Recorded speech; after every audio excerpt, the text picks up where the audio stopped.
His wife, graceful and kind, played her part with unwavering warmth. Every morning she carried baskets of vegetables and fruits to the market, her smile lighting up even the dreariest days. Despite having so little, the couple shared everything with love. Their bond made them strong, and the simplicity of their life was filled with deep joy. In a remote village surrounded by hills and rivers lived a humble black man named Tar. Though he owned no land and had little wealth, he possessed something far greater, an overflowing heart full of love. Tar worked under the harsh sun every day, toiling on other people's farms just to feed his family. His strength was not measured in coin but in dedication and kindness. In a world ruled by status and possessions, Tar held fast to something eternal. Love. Not the fleeting kind, but a rare love that made struggle bearable and gave meaning to life. He didn't know it yet, but that love, so pure and unshakable, was about to face the most painful test of all. Tar and his wife were blessed with 3 children, 2 boys and a radiant daughter. Their home, made of mud and dreams, echoed with laughter every evening. After long, exhausting days, Tar would be welcomed by warm food, tight hugs, and stories shared by the fire. There was no luxury, but there was belonging, rooted in mutual care and respect. Tar often watched his children play and felt a deep sense of pride. Though he had no silver or gold, he had built a home that money could not buy. But beyond the threshold of that humble house, the world didn't see him the same. His childhood friends, now wealthy, began to avoid him. Their silence became the loudest judgment. Still, Tar never hardened. "My family is my greatest wealth," he reminded himself. A so-called friend stood, grinning. "Tar, since you're not rich like us, why don't you clear the plates?" he said loudly. The laughter that followed wasn't playful. It was sharp, meant to wound. Tar stood frozen, the shame boiling in his chest. He pleaded gently, "We're all friends. I'm older than most of you. Don't treat me like a servant." But the cruelty only deepened. "If you don't do it, we'll tell the seller you didn't pay," another added. With no other choice, Tar quietly gathered the plates, his hands shaking, his dignity stripped away with every mocking laugh behind him. As time passed, Tar's once joyful world grew lonelier. While his home remained filled with love, the village outside was changing. His childhood friends were no longer just boys from the neighborhood. They had become wealthy, powerful men surrounded by admiration. Tar remained the same, humble, hardworking, and poor. Though he never envied their success, the distance they created cut deep. The laughter they once shared was now silence. The warmth of old friendship had cooled, and Tar's heart quietly ached with each passing day. Each step away from that table felt like carrying a mountain. The laughter still echoed in his ears as he walked home slowly, the weight of betrayal pressing on his chest. When he arrived, his wife saw it in his face before he spoke. "What happened, Tar?" she asked softly. He sat down, voice breaking. "They humiliated me. Just because I'm poor. They made me feel like I was nothing." She placed a gentle hand on his back and whispered, "You are everything to us.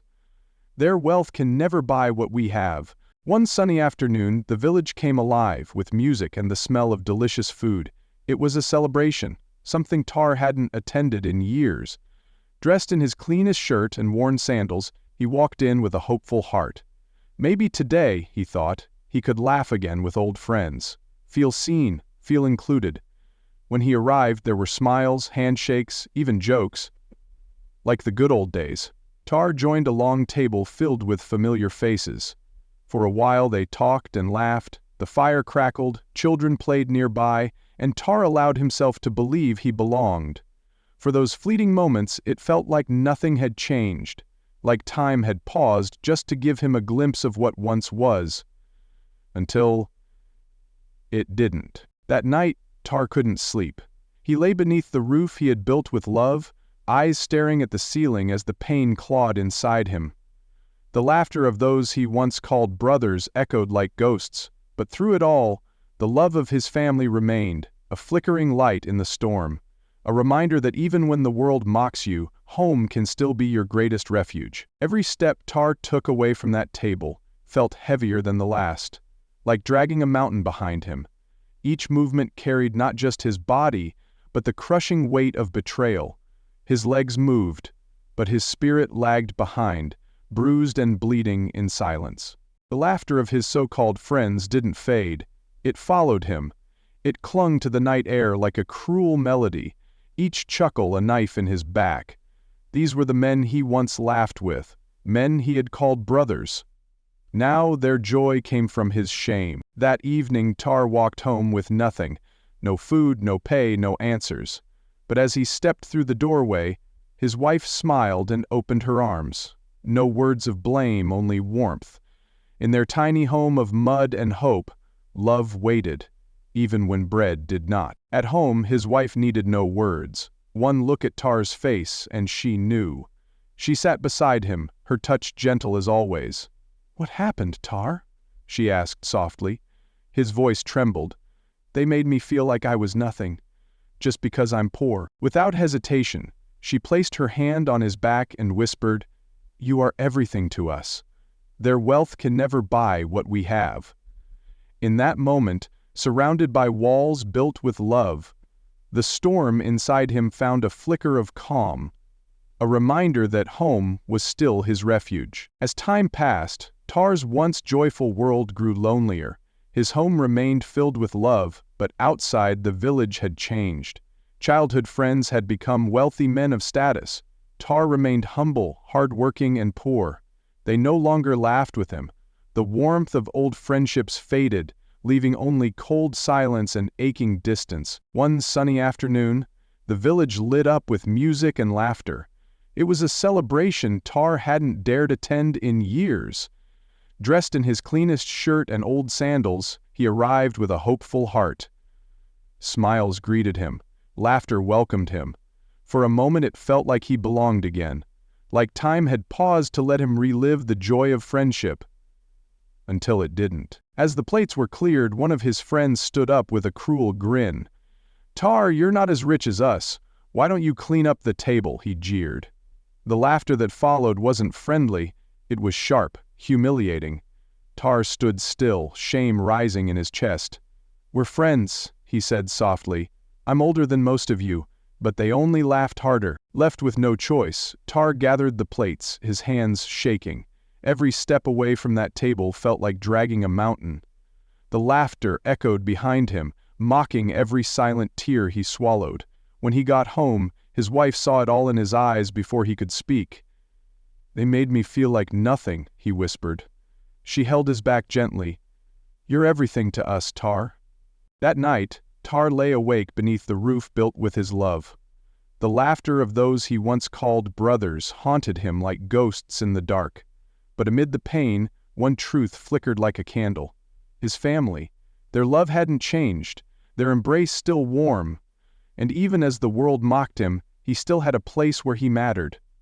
Home. As time passed, the joyful world Tar once knew began to fade. While his home remained full of warmth, the village outside had changed. His childhood friends were no longer the playful boys from the past, they were now men of wealth and power, admired by many. Tar remained humble, hard-working, and poor. He never envied their success, but the silence they gave him cut deeper than any words. The laughter they once shared had been replaced with cold stares. And the warmth of old friendship grew colder with each passing day. One sunny afternoon, the village was alive with music and the smell of good food. A celebration was taking place, something Tar hadn't attended in years. Wearing his cleanest shirt and old sandals, he stepped in with a hopeful heart. Maybe today, he thought, he could laugh again with old friends, feel accepted, feel seen. As he arrived, there were smiles, handshakes, even shared jokes. Just like the good old days. Tar sat at a long table filled with familiar faces. For a while it felt like nothing had changed.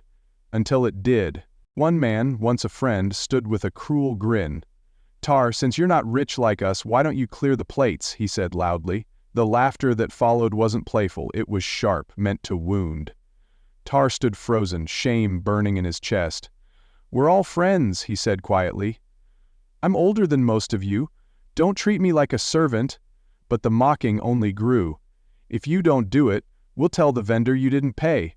With no choice left, Tar quietly picked up the plates, hands trembling.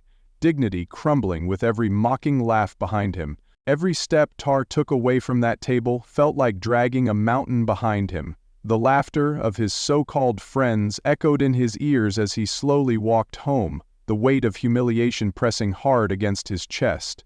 His heart, once full of hope, now pulsed with betrayal.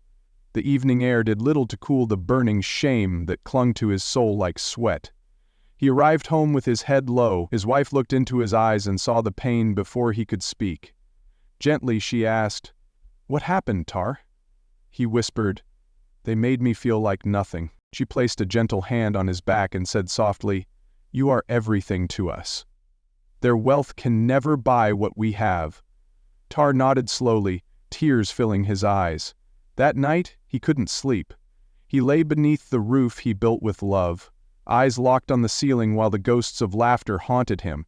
The people he once called brothers had stripped him of pride, but not of love. In the darkness, the light of his family still flickered, reminding him that even when the world mocks you, home can still be your greatest shelter. For days Tar wrestled with temptation. The money hidden beneath his bed glowed with promise and danger. Each time he saw his children laugh or his wife cook with tired hands, the thought of an easier life pulled at him. The memory of Chief Azuka's words echoed in his mind. Eventually, as the sun dipped low one evening, Tar turned to his wife and whispered, "I've made up my mind. I will go to the forest." Her eyes filled with fear. "Promise me our family comes first," she said. He nodded, but even as he spoke, the words felt empty. The next morning, Tar walked toward the forest's edge.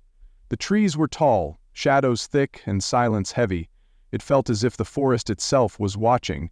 Deep among the trees stood a crooked hut, almost hidden from the world. Outside, the old man waited, as if he had always known Tar would come.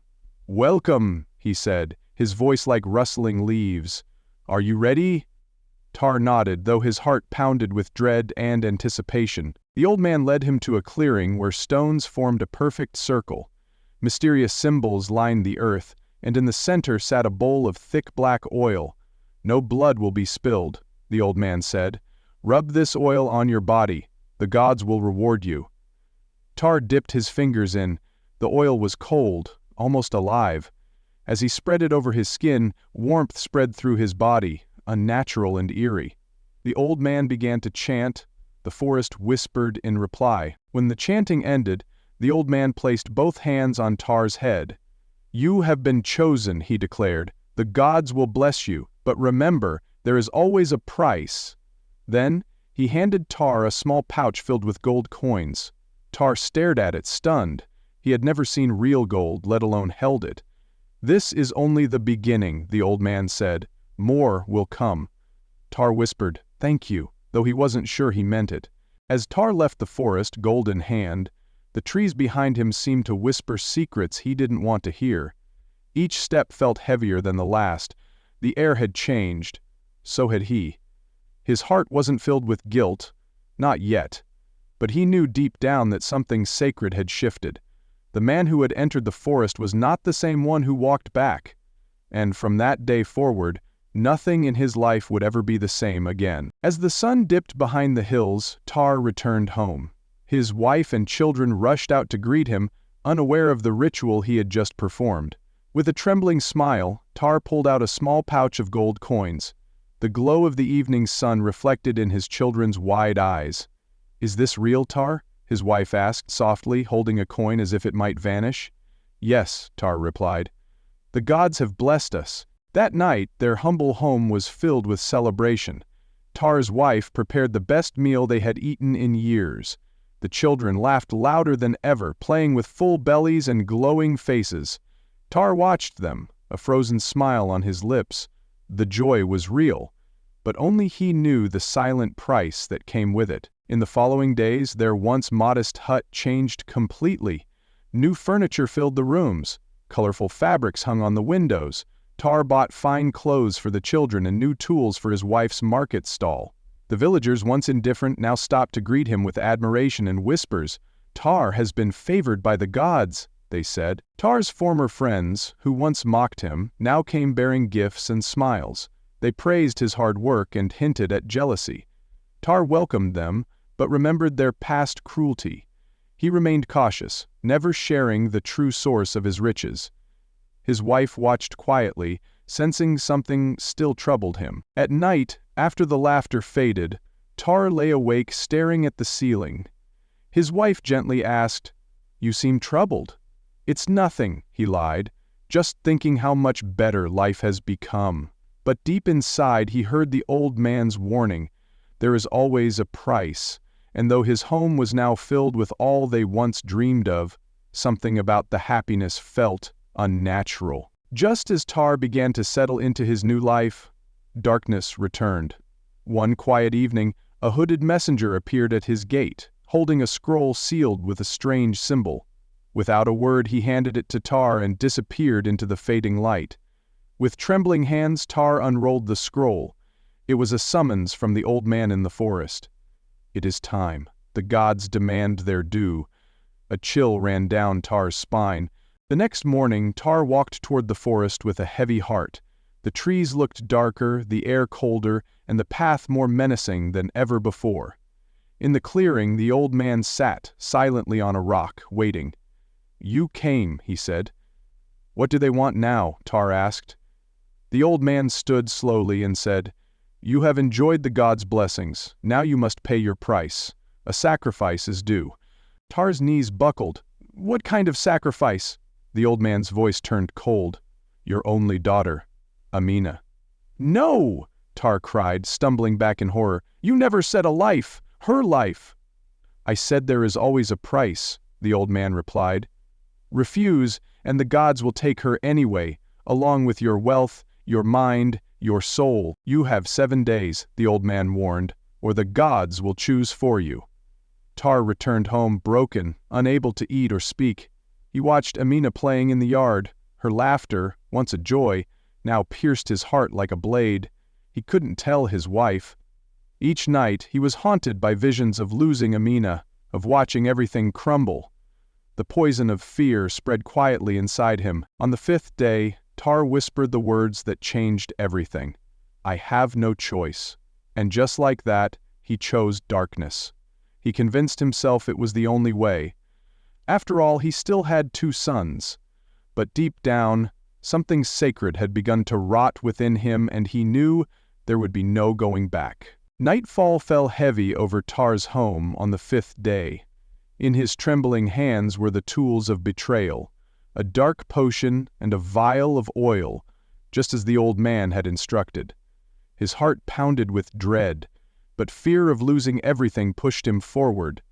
Amina was chasing fireflies in the yard, her laughter like music. Tar called softly, "Amina, come here, my child." Amina ran to him with a smile. Tar forced one back. "Drink this, my dear, it's medicine. It will make you strong. Rub this oil on your hands." She hesitated, but trusted her father. Moments later she collapsed. Tar caught her limp body, tears in his eyes. "Forgive me, Amina," he whispered, carrying her into the forest, toward the clearing, toward the darkness. The forest clearing was colder now, its silence suffocating. Tar knelt beside the mortar, Amina unconscious beside him. He lifted the pestle high, lips trembling in silent prayer. His arms shook, caught between love and terror. "I'm sorry," he sobbed. The moment of no return loomed, until a voice shattered the night. "Tar, no!" His wife burst into the clearing, wild with terror.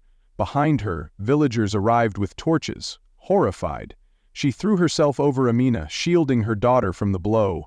The pestle fell from Tar's hands with a dull thud. He collapsed beside it, sobbing. The villagers rushed in. Some held him back, others wept at the sight. Tar was tied and left to sit outside his compound, guarded through the night.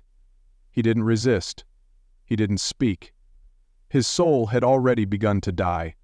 The man who had once sacrificed everything for his family had nearly sacrificed it all. And now, the entire village knew. As dawn broke, the entire village stood in silence. News had spread like wildfire. Tar, the once humble and hard-working man, had attempted the unthinkable. Groups of villagers gathered outside his home, eyes filled with disbelief, anger, and sorrow. Inside, Tar sat tied, slumped against a wall, haunted by Amina's peaceful, trusting face. He had neither slept nor spoken. Meanwhile, at the healer's hut, Amina lay motionless. Her mother whispered prayers, and the herbalist worked desperately to save her. The village elders met in private. There was only one decision to make. Tar must be brought before the king. That afternoon, Tar, still bound, was escorted through the village. The streets were lined with people, some in tears, others burning with rage. Even his old friends stood back in silence. Children clung to their mothers. No one looked at him the same way anymore. In the grand throne room, the king sat tall and still. His expression was heavy with disappointment. As Tar was brought before him, he collapsed to his knees. "Yes, my king," he whispered. "I was deceived. Chief Azuka lured me with wealth. I thought I had no choice." The king's eyes narrowed. "Chief Azuka?" Tar explained everything. The ritual, the false promises, the night of darkness, and finally, his voice cracked. "My wife saved our daughter. The king turned to his guards. "Find Chief Azuka. Bring him to me, dead or alive." But Azuka had vanished. Then to Tar the king declared, "You were manipulated, but a father must protect. Your life is spared, but you will spend the rest of your days in prison. Reflect, work, and maybe, one day your daughter will choose to forgive you." Tears streamed down Tar's face. He bowed his head. As the villagers led him away, shame weighed heavily on his shoulders. But, for the first time since the ritual, there was a flicker of something else. Hope. He could never undo what he had done, but maybe, just maybe, he could begin to make it right. Tar was led away in chains, and the village watched in breathless silence. No one spoke. The man who once carried his daughter on his shoulders and shared evening meals with laughter was now a prisoner of his own regret. His footsteps were heavy, but he didn't fight. He didn't cry. He simply accepted what he had become. Somewhere deep inside, a whisper remained, "Maybe this isn't the end." Inside the herbalist's hut, Amina lay pale and still, her chest barely rising. Her mother never left her side, brushing her hair, whispering lullabies from a life that now felt so far away. The healer moved quietly, burning sacred herbs and mixing bitter roots, his voice low. "Her soul is strong, but love is stronger." The room was filled not just with smoke, but with hope clinging to its final breath. And then, on the 7th morning, a miracle. Amina's fingers twitched, her lips trembled. "Mama," she whispered, barely louder than the wind. Her mother gasped, tears falling faster than she could wipe them. The healer came running. By noon, Amina was sitting up, weak, dazed, but alive. The villagers spoke in hushed voices. She came back. But in her mother's eyes, it wasn't a miracle. It was love, refusing to let go. Back in his prison cell, Tar sat alone, eyes hollow, soul numb. Then a guard approached. No smile, no emotion, just 5 words. "Your daughter woke up today." Tar froze. A moment passed, then he turned away, his body shaking, face pressed against the cold wall. He whispered softly, "Thank you, thank the gods." It wasn't forgiveness, but it was mercy, and for a broken man, that was everything. Life at home was no longer the same. Amina moved slower, spoke softer, but lived. Her mother, still carrying scars of betrayal, chose compassion over blame. "Your father was lost," she said one evening, brushing Amina's hair, "but I believe the man who loved us is still in there somewhere." Amina stayed silent, eyes on the fire, but when her mother reached for her hand, she didn't pull away, and that was a start. Time passed, and Amina smiled more each day, but the weight never fully left her eyes.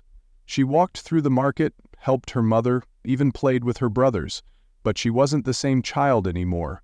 She was quiet now, steady, a girl shaped by fire, carrying both pain and strength in silence. In the palace gardens, Tar worked quietly, planting, watering, repairing what was broken. He spoke little.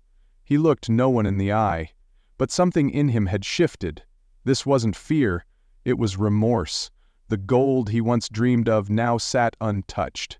"Let it rot," he once whispered. like the greed that poisoned my heart. One morning, a young boy fell near the palace gates. Tar dropped his tools and ran to help. Gentle, quiet, kind. He dusted the boy's knees and handed him a guava from the garden. From a distance, the boy's mother watched, hesitant at first, then softened. It was the first kind look Tar had seen in months. Back in the village, Amina often visited the healer who saved her life. She swept his hut, listened to his stories, and learned his craft. One evening he looked at her and said, "You have a healer's spirit." Amina looked at her hands, now steady and sure. "I just don't want anyone to feel as lost as I did." That night, during the harvest festival, Amina stood quietly at the edge of the crowd. Her eyes searched the shadows, then paused. Far away she saw a man in simple clothes kneel before an old woman, offering food with trembling hands.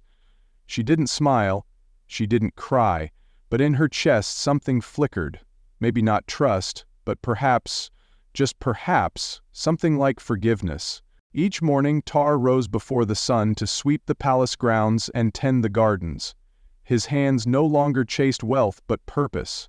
The villagers began to speak of him again, not with anger, but with quiet curiosity. He wasn't the man who almost lost everything. He was the man now trying to rebuild what he once broke. Amina had changed. No longer just the girl who survived, she was becoming a healer. Under the old herbalist's guidance, she learned to ease pain, to calm fever, to comfort the dying. The villagers came not to pity her, but to seek her hands and her heart. "You carry your mother's strength," they said, and something deeper. One quiet morning, beside the river, a voice called her name. It was her uncle, the man who once stood beside her father in laughter and pride. He spoke of Tar and of his silent longing for forgiveness. Amina's hands paused, her jaw tightened. "Forgiveness isn't a word," she said. "It's a process." And she wasn't done walking it yet. That night Amina sat by the fire, her heart full of questions. Her mother joined her, wrapping a shawl over her shoulders. "Do people really change?" Amina asked. Her mother's voice was low. "Those who feel the weight of their wrongs and carry it every day, they change the most." The fire didn't answer, but its warmth remained. On the Day of Souls, Amina surprised the village. She asked to see Tar. When he saw her, he looked older, hollow, uncertain. She said nothing, only handed him a small parcel. Inside, a single dried herb. "You don't owe me kindness," he whispered. Amina's reply was soft. "I know, but I owe myself peace." And then she walked away. In the quiet of his prison cell, Tar held the dried herb Amina had given him. It was more than a plant. It was a sign. A silent message that someone still saw his humanity. He pressed it to his chest, eyes closed. "Thank you, my child," he whispered. No hug, no smile, but a beginning, a crack of light in the darkness. Something shifted in Tar. He no longer labored just to pass the time, he labored to rebuild. He taught younger inmates how to shape soap and carve tools. He gave his food to the sick, helped guards repair what was broken. Slowly, even the bitter ones began to see this man was changing not by force, but from within. Back in the village, Amina's voice reached more than just the sick. She was invited to speak at the village school, and children listened to her as if she carried the wind of something sacred. She spoke not as a victim, but as someone who had lived through fire and chose not to burn others with it. Then came the news no one expected. A merchant returned, whispering of Chief Azuka's end. Another ritual, another victim. But this time the gods intervened. He died screaming, they said, clutching coins that turned to ash. The village shuddered. The forest had finally answered. Justice had found its way home. Months passed. One day, the king summoned Tar and said, "You've served not just with hands, but with heart." He was moved to the village's edge, no longer in chains but still watched. That evening, Tar stood alone, gazing at his family's home from afar. "For all I've done wrong," he whispered, "let this be the beginning." of right. Life on the edge of the village was quiet, but not empty. Tar's new shelter was simple, with a garden patch blooming behind a handmade fence. He rose before dawn each day, kneeling in the soil, growing herbs and yams. The guards still watched him, but no longer with contempt. Something in the air had shifted. Respect, perhaps. Children peeked shyly through the wooden fence. Tar knelt in the dirt, holding out a green leaf in his rough hands. "This one," he said gently, "helps with fever." They listened, eyes wide, and they returned the next day. His words were no longer sermons, but seeds. Seeds of trust, growing in silence. One afternoon Amina came again, this time with her brother. They brought food, not out of duty, but choice. "Mama added herbs," she said softly. "It's good for your joints." Tar's hands trembled as he accepted the bowl. "I don't deserve this," he whispered. "No," Amina replied, "but maybe you can grow into it." Tar became a quiet presence in the village once more. Not as a man of wealth, but of service. He fixed broken tools, fetched water, handed out herbs to mothers, and refused payment every time. "I've taken too much," he said once. "Let me give back what I can." And somehow, the village let him. One afternoon the elders called for him. Beneath the great baobab tree they listened, then placed a woven sash on his shoulder. "You are not free of your past," they said, "but you are no longer bound by it." That night, Tar looked at the stars above his hut and whispered, "I was lost, but they found me."